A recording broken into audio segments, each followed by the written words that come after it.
Hello and welcome once more to Red Gaming Tech. My name is Amata. Today is still the 28th of April and this time I'm bringing you some news regarding Watch Dogs, as there's been quite a bit of information revealed on this game recently, including a 9-minute multiplayer trailer, which of course is linked in the description below this video as I can't show it in the video, but basically it shows how you can hack into other players' worlds to hack data from their phone.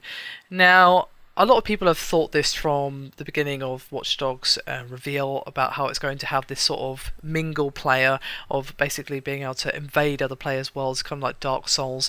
And a lot of people have been concerned that basically being constantly invaded might prove a little disruptive and of course quite irritating, but Watch Dogs lead gameplay designer Danny Belanger spoke out to OXM to basically assuage your worries, saying, quote, "If you're in a narrative experience, that's your narrative experience you're living in. We try to make sure it's when you're available and during your free roaming and you're not doing something else that could be disrupted. That's when we turn it on and allow players to come in and invade you." Now, he also added that Watch Dogs will actually learn your preferences as you go to better tailor when you're susceptible to invasion or not. And he said, quote, "We have a shield, so if someone comes into your game and hacks you, you're protected. It can't happen. The less you partake in multiplayer, the longer the shield. If you're not hacking people and you're not into that gameplay, the gameplay will recognise and acknowledge that you're not into that. That's fine. The shield will slowly become many hours because we're trying to adapt. There are so many different players and we're trying to adapt to all of them and make an experience that works for them."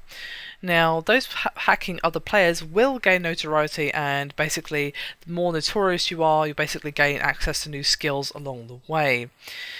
So, it's a rather interesting concept of the shield. Basically, if you don't want to be involved in that, you basically don't involve yourself in that, and the game will protect you from these invasions for longer periods.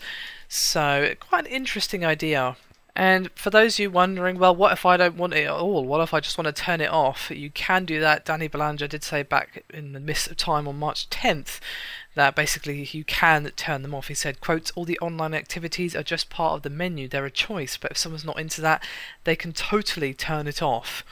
So it seems like if you kind of want to dabble in it, but you don't want to basically spend too much time in it, then this shield will basically come into play and protect you from it, and basically the invasions will become more sporadic. It will happen less often if you don't indulge in it, but if you just want to have them off from the beginning, then it seems like that is the case.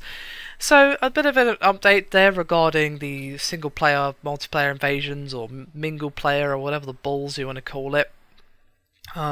Personally, when I'm going to be playing this game, I'm going to have that stuff turned off because it doesn't really interest me.